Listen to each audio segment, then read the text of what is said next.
좌우로 한번 인사하시겠습니다. 추석 명절 평안하게 잘 보내셨습니까? 라고 좌우로 인사. 감사합니다. 내 마음을 지키라는 제목으로 하나님 말씀 전하겠습니다. 사람은 무엇을 지키고 살아갈까요? 많은 사람들은 돈으로, 권력으로 인간관계를 지키며 산다고 말합니다. 그러나 성경은 다르게 말합니다. 잠언 기자는 모든 지킬 만한 것 중에 내 마음을 지키라, 생명의 권한이 이에서 남이니라고 말씀하고 계십니다. 이 말씀은 단순한 조언이 아닙니다. 이는 삶의 중심축을 바로 세우는 명령입니다. 현대사회는 외적인 성취에는 열심이지만 내면의 건강에는 무감각합니다. 몸은 헬스장에서 단련을 하지만 마음은 방치되어 있습니다. 그래서 마음이 병들고 영혼이 탈진합니다. 성경은 그래서 분명히 말합니다. 우리가 지켜야 할 가장 중요한 것은 마음이라고 말합니다. 마음은 우리의 감정, 생각, 결정, 신앙의 모든 중심입니다. 마음을 지키는 자만이 생명을 누릴 수 있습니다. 오늘 말씀을 통해서 하나님께서 주시는 엄성은 이것이다 라고 들으시는 은혜가 있기를 바랍니다. 마음을 지키라, 그것이 곧 생명을 지키는 길이다. 오늘 본문의 잠언 4장은 지혜, 교훈, 단락 중에서도 아버지의 교훈 단락으로 분류됩니다. 오늘 읽지 않은 4장의 구조는 1절에서 9절의 교훈은 지혜를 얻으라는 말씀입니다. 그것이 생명의 길이라고 말씀하고 있습니다. 지혜의 우선성을 강조하고 있는 것입니다. 두 번째 교훈은 10절에서 19절 말씀으로 악인의 길을 피하라. 두 길의 대조를 어인의 길과 악인의 길을 제시하고 있습니다. 18절과 본문이 아니지만 18절과 19절을 다 같이 한번 합독해 보겠습니다. 의인의 길은 돋는 햇살 같아서 크게 빛나고 한낮의 강맹에 이르거니와 악인의 길은 점점 밝아져 정오의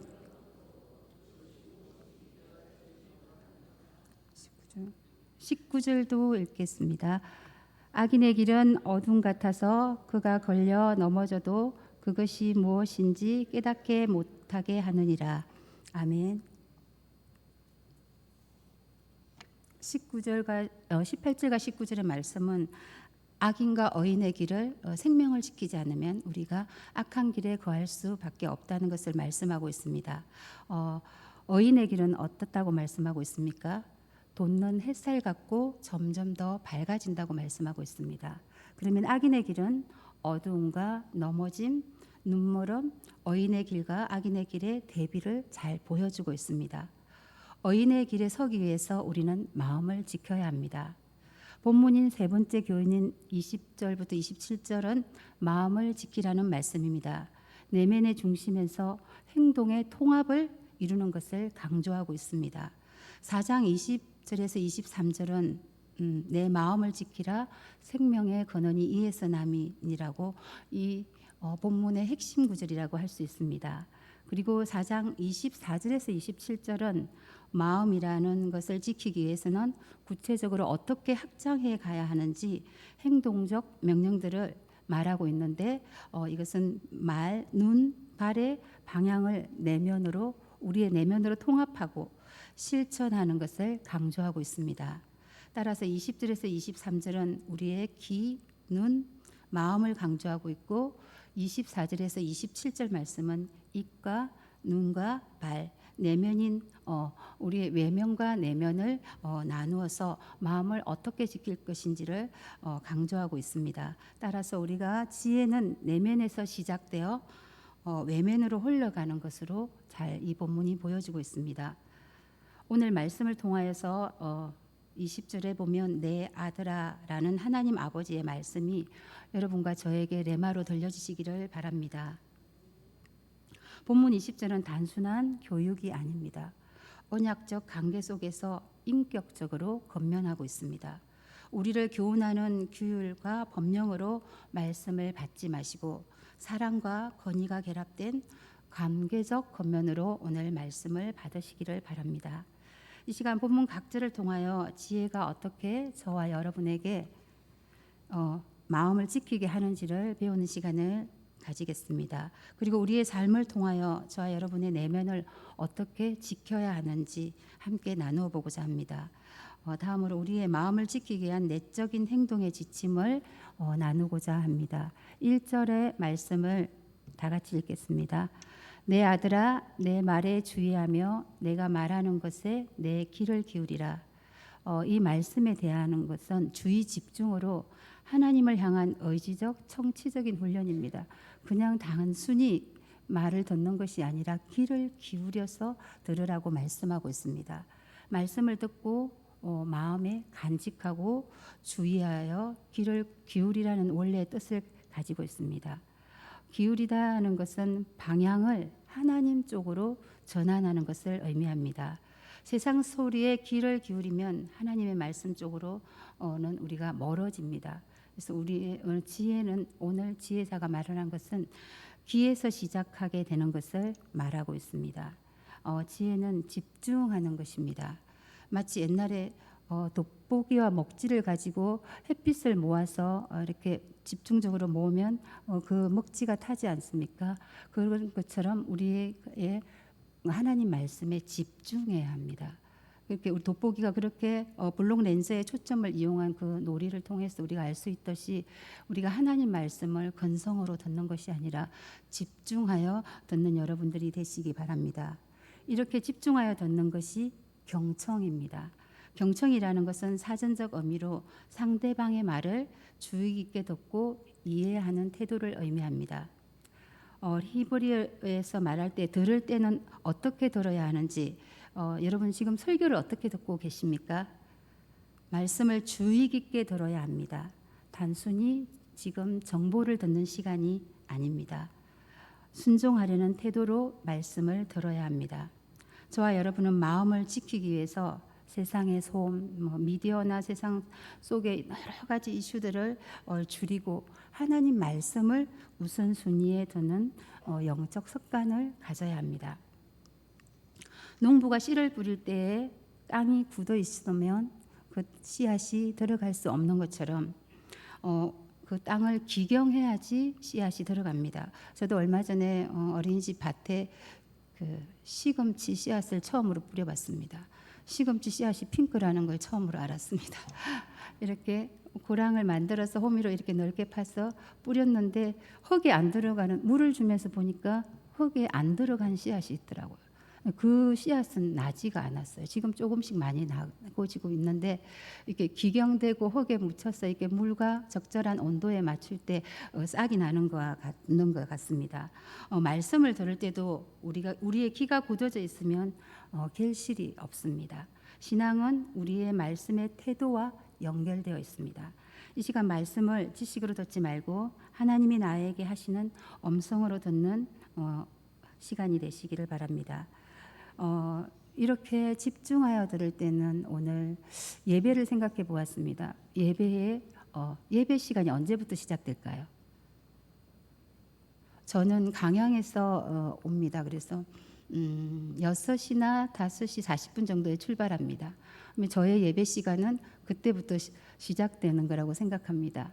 그래서 저는 항상 30분 전에 와서 이렇게 기도로 예배를 준비하는데요. 여러분들도 어떻게 예배를 준비하시는지 각자의 행태는 다르시겠지만 예배는 준비하셔야 됩니다. 그냥 바로 턱 앉아서 예배가 들어가는 게 아니지 않습니까? 그래서 예배를 준비하는 그것이 말씀에 집중해 준비하는 것과 동일하다는 생각을 해보았습니다. 또 21절 말씀에 보면 그것을 내 눈에서 떠나게 하지 말며 내 마음속에 지키라고 말씀하고 있습니다. 말씀은 계속 떠나지 말아야 합니다. 시선을 돌리다 보면 말씀의 시각적 초점을 잊어버릴 때가 있습니다. 우리는 시선을 빼앗기면 마음도 흔들립니다. 그래서 지키라, 눈에 보이는 자리에 있어야 한다고 말씀하고 계십니다. 그래서 영적인 방심을 경계해야 합니다. 마음은 무방비 상태에서 쉽게 오염됩니다. 말씀을 계속 바라보는 시선이 마음의 방향을 고정해야 합니다. 운전 중 길을 모르면서 GPS를 끄면 어떻게 되겠습니까? 금세 길을 잃고 맙니다. 말씀은 우리의 인생의 내비게이션과 같습니다. 시선을 말씀에서 떼면 길을 잃게 됩니다. 말씀을 귀하게 여기시고 묵상하시고 암기하시기를 바랍니다. 우리 유아유치부에서도 매주 달달 말씀을 외웁니다. 3명의 아이가 고정적으로 계속 외우고 있는데요. 이 앞주 추석 앞주의 말씀이 엄청 길었어요. 에스겔서 47장 9절이었는데 아이들이 한숨을 쉬더라고요. 설교를 하기 전에 말씀부터 읽는데 이제 말씀이 너무 길다 이거죠. 그 세 아이의 표정을 살피니까. 그렇지만 부담스럽지만 말씀은 읽어야 합니다. 그 아이들이 부담스럽다고 해서 이번 주 말씀은 읽지 마 이렇게 할 부모가 있겠습니까? 말씀을 이렇게 귀중하게 여기시고 품고 읽으셔야 됩니다. 그래서 여러분들도 시선 묵상의 습관을 기르시는 것을 말씀드리고 싶습니다. 시선 묵상이라는 것은 책상이나 냉장고, 싱크대 같은데 오늘 내가 외워야 될 말씀을 붙여두시고 계속 집중해서 말씀을 외우셔야 됩니다. 말씀은 우리의 영적인 무기이기 때문에 말씀을 귀하게 여기시고 말씀을 외우시며 우리의 시선을 늘 말씀에 집중하시는 여러분들 되시기를 바랍니다. 22절에 보면 그것은 얻는 자에게 생명이 되어 그의 온 육체의 건강이 됨이라고 말씀하고 있습니다. 말씀은 마음의 중요성을 강조하면서 생명과 치유의 근원이라고 합니다. 지혜는 단순한 도덕이 아니라 치유적 능력이 있습니다. 마음이 병들면 몸도 병듭니다. 말씀은 영혼의 해독제가 되어야 합니다. 말씀은 단순히 지혜가 아니라 생명 그 자체가 되어야 하고 살아있어서 우리를 치유하고 회복하게 하는 전인적 치료제가 되어야 합니다. 히브리서 4장 12절 말씀에 보면 하나님의 말씀은 살아있고 운동력이 있어 좌우의 날선 어떤 검보다 예리하여 혼과 영과 및 관절과 골수를 찔러 쪼개기까지 하며 또 마음과 생각의 뜻을 판단하니라고 말씀하고 있습니다.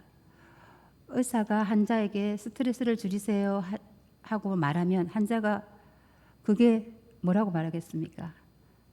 그게 되면 제가 병원에 오겠습니까? 이렇게 말하지 않겠습니까? 말씀은 스트레스를 없애는 약이 아닙니다.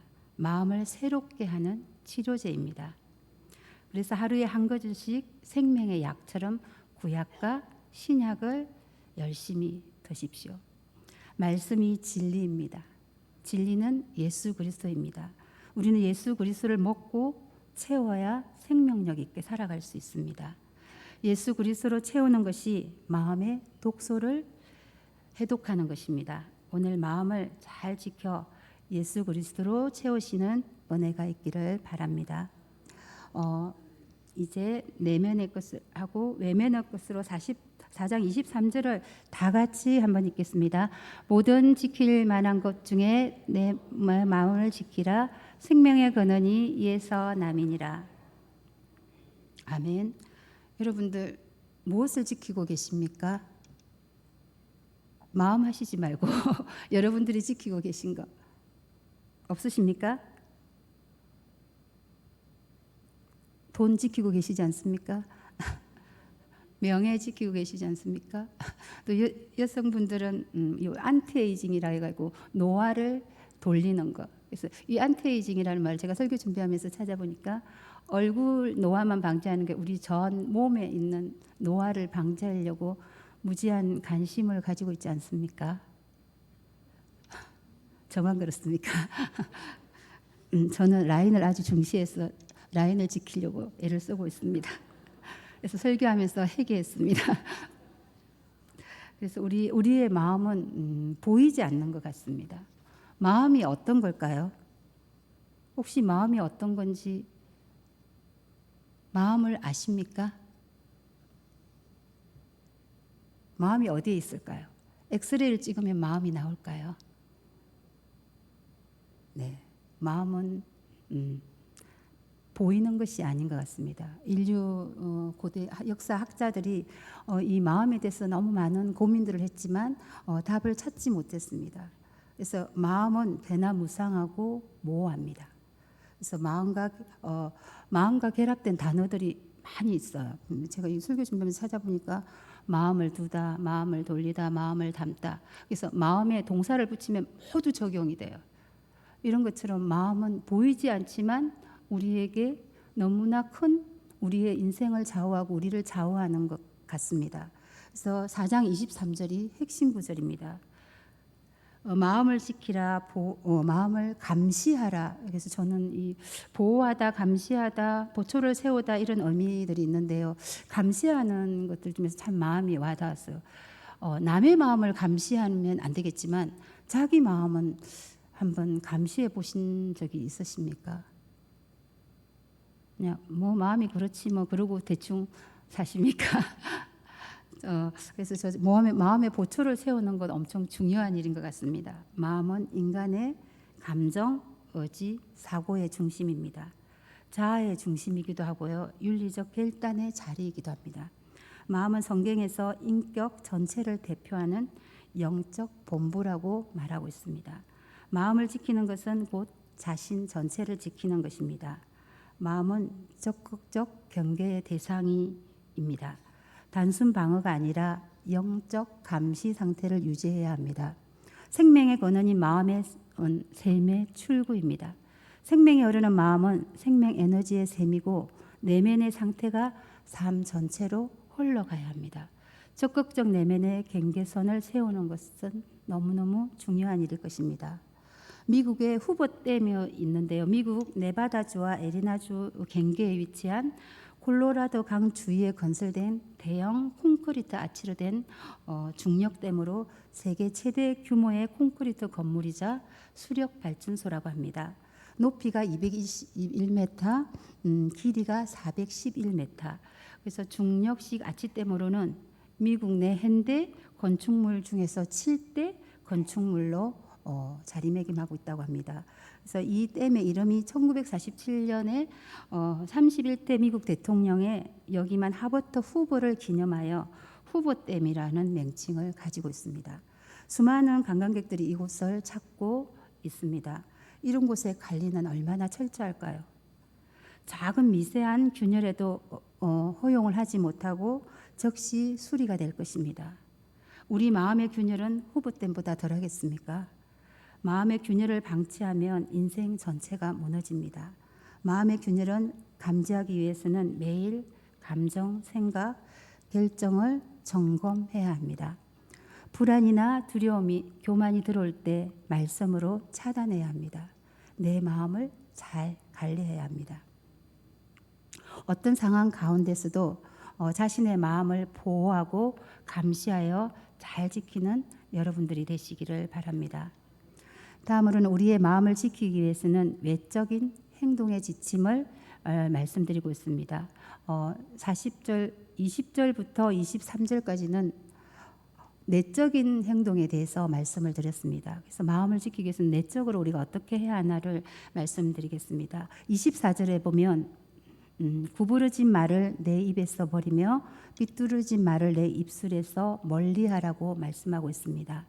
말은 관계를 이어줍니다. 그래서 이렇게 우리가 하기 위해서는 구부러진 말이 어떤 것일까요? 미워하는 말, 부정적인 말들, 왜곡된 말들은 거짓말, 이런 것들을 우리의 삶에서 버려야 합니다. 말이 왜곡되는 것은 마음의 부패에서 비롯됩니다. 입술의 정직은 마음의 정직을 드러냅니다. 입은 마음의 창이고 입술의 정직은 마음의 정직을 말하고 있습니다. 저와 여러분은 구부러진 말에서 단호히 끊어내셔야 합니다. 25절에 다 같이 한번 읽도록 하겠습니다. 내 눈은 바로 보며 내 눈꺼풀은 내 앞을 곧게 살펴. 아멘. 바라보라. 어떻게 바라보아야 할까요? 정면을 바라보라. 이게 방향성과 초점의 일관성을 의미합니다. 시선은 방향을 말합니다. 시선의 방향을 바로 할 때 우리는 눈이 향하는 곳이 정직하게 행할 수 있고 우리의 그 발은 정직하게 행하는 것이 우리의 인생의 지향점이 되어야 하고 우리의 영적 시선이 되어야 함을 강조하고 있습니다. 그곳은 하나님께서 시선을 고정하라고 말씀하십니다. 비행기 조종사가 폭풍 속에서도 계기판만 보고 비행해야 합니다. 눈앞에 구름이 아니라 계기판의 진실한 수치를 믿음으로 그렇게 운행해야 합니다. 말씀이 우리의 계기판이어야 합니다. 그래서 저와 여러분은 말씀을 읽고 듣고 묵상해야 합니다. 우리는 시선을 세상의 유혹이 아닌 말씀에 고정시켜야 됩니다. 주님은 오늘도 우리에게 물어보십니다. 너희는 말씀을 잘 붙들고 살고 있느냐? 주님과 24시간 거하시는 여러분들 되시기를 바랍니다.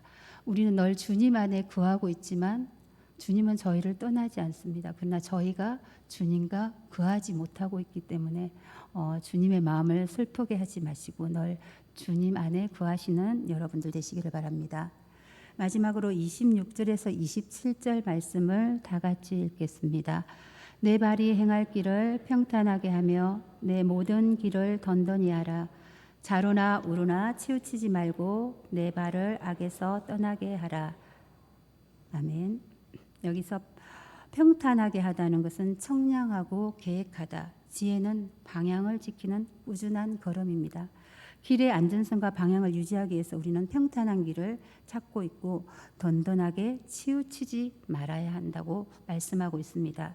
인생의 길을 하나님의 기준으로 측정하고 정돈하는 행위, 또 도덕적 균형감을 우리는 길러야 합니다. 신앙은 100m, 200m 등 단거리 달리기에서 선수가 전속적으로 달리는 것을 말하는 것이 아닙니다. 긴 순종의 마라톤입니다. 신앙생활은 산악인이 히말라야 등정 등의 앞만 보고 바라보는 좋은 때로 한 걸음씩 갔더니 정상에 도달했다고 말하는 것과 같이 우리는 표대이신 예수 그리스도를 바라보고 가야 합니다. 우리는 마음을 지키며 꾸준히 지속적으로 예수 그리스도를 바라보아야 합니다. 저와 여러분의 지향점이 예수 그리스도이시기를 부탁드립니다. 이렇게 예수 그리스도를 바라보기 위해서는 날마다 주님께 물어야 됩니다. 헷갈릴 때마다 어려울 때마다 주님께 묻고 듣고 하는 습관을 기르시는 것이 신앙생활의 중요한 일이라고 생각합니다. 말씀을 정리하도록 하겠습니다. 사랑하는 성도 여러분, 하나님은 우리에게 단 한 가지를 명령하셨습니다. 뭐든 지킬 만한 것보다 더욱 내 마음을 지키라. 인생은 마음의 상태로 결정된다고 말씀드렸습니다. 마음이 무너지면 삶이 무너지고 마음이 지켜지면 어떤 환경 속에서도 설 수 있습니다. 사람은 외모를 꾸미고 돈과 명예를 지키려고 하지만 하나님은 우리의 중심을 보십니다. 마음을 지키면 생명이 지켜집니다. 입을 지키면 관계가 세워집니다. 길을 지키면 인생이 평탄해집니다.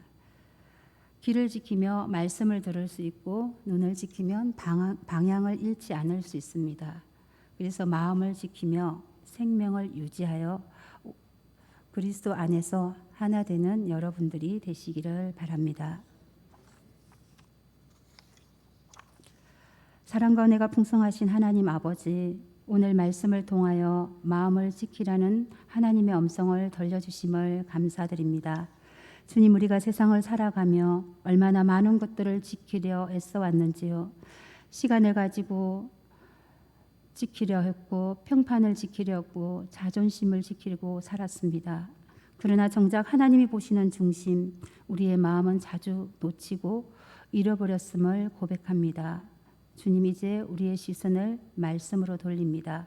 귀를 기울여서 하나님의 말씀을 듣게 하시고 그 말씀을 마음 깊이 새겨 삶 속에서 순종으로 지키게 하여 주시옵소서.